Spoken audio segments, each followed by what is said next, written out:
Hey guys, welcome to Wrestling Days and welcome to an excited Wrestling Days because we're going to talk about 5 things you might have missed from the Bray Wyatt re-debut at SummerSlam 2009. It was absolutely incredible from start to finish. It was so interesting, dark. There were so many things that were going on. There was a few things that I missed whilst I was watching it live. I've kind of gone onto Twitter, seen what people on social media were saying, and I found a few things that I missed as I was watching live. It was absolutely brilliant, though. The reaction to it has been overwhelming. So we've got a lot to go through. Let's talk about the entrance music. That has been made by Code Orange. Code Orange sending a tweet out talking about, how proud they are. Yeah, it was brilliant. It was a fantastic reimagining of his original theme. I thought it was a completely different theme at first because it was like this heavy metal intro, but then the lyrics came in from his old theme, and it still meant that people could do the Firefly thing in the crowd, so that works, and it's still got the connection to the old Bray character. I mean, this is Bray Wyatt. Like, this is Bray Wyatt being consumed by his darkness. So, of course, the connections to the past are still going to be there. And so I like the fact that it is a reimagining, a remix of his old theme. Again, though, to get across the fact that this is connected to the old Bray Wyatt, we had the severed head lantern. This was absolutely the highlight for me. This was absolutely incredible. So the Fiend coming down with a lantern, very similar to how Bray Wyatt used to come down with a lantern. But the Fiend's lantern is the decapitated head of Bray Wyatt. It was freaky. It was so scary. Like, the handle isn't a handle. It's actually the braids of the hair that they could use. Now, of course, everyone saw that, but the bit that I didn't notice, and I really want to give a shout out here to Jaden Dodd, was the eyes were sewn shut. There's got to be a reason as to why the eyes were sewn shut. It's quite interesting that the eyes weren't open with the light coming out. The light was just only coming out of the mouth, but the eyes were sewn shut. I thought that was very, very interesting. It just makes it even more gruesome.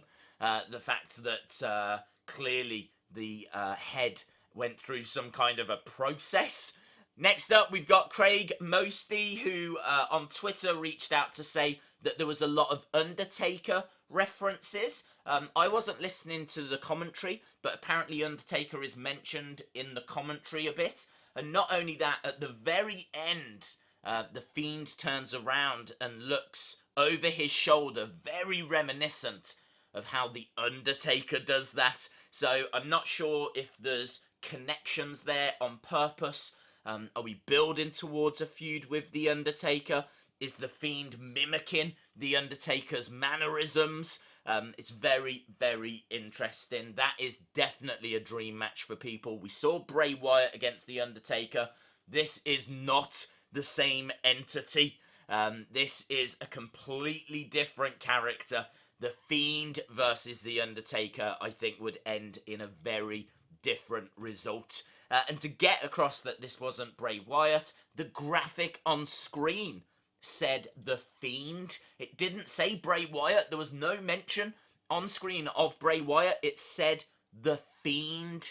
So I really like that this is being presented as a completely different entity, like more powerful than the Bray Wyatt that you might have seen before. You got to remember there's going to be people potentially watching this that don't watch every single week.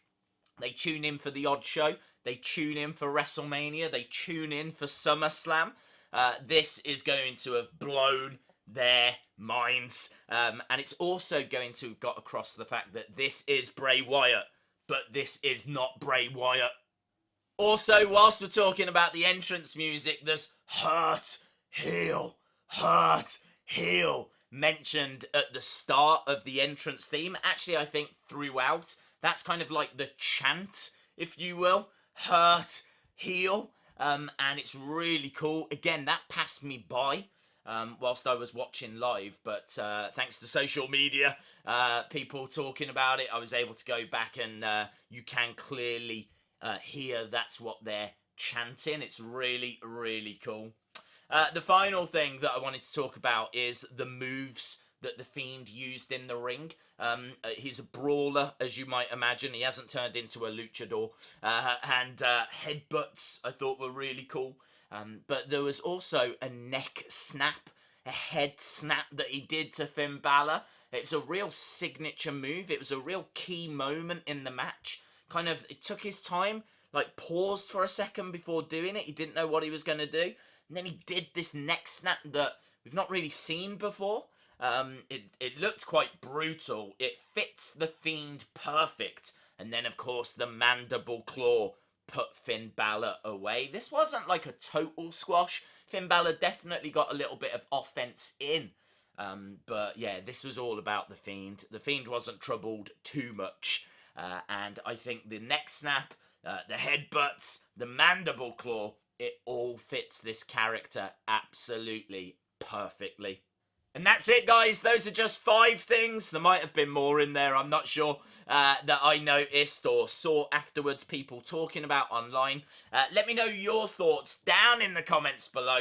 We should hopefully get some information, some more news on who the next victim is going to be. The rumours are that Finn Balor is going away for a while now. So it looks like the Fiend is going to have to target someone else. My money's on Baron Corbin tonight. We've seen Mick Foley attacked. We've seen Kurt Angle attacked. It would make sense he goes after another ex-Raw general manager, Constable Corbin. So my money's on that tonight, but let's wait and see. Awesome, guys. Thanks a lot for watching, and hopefully I'll see you again next time. Bye for now.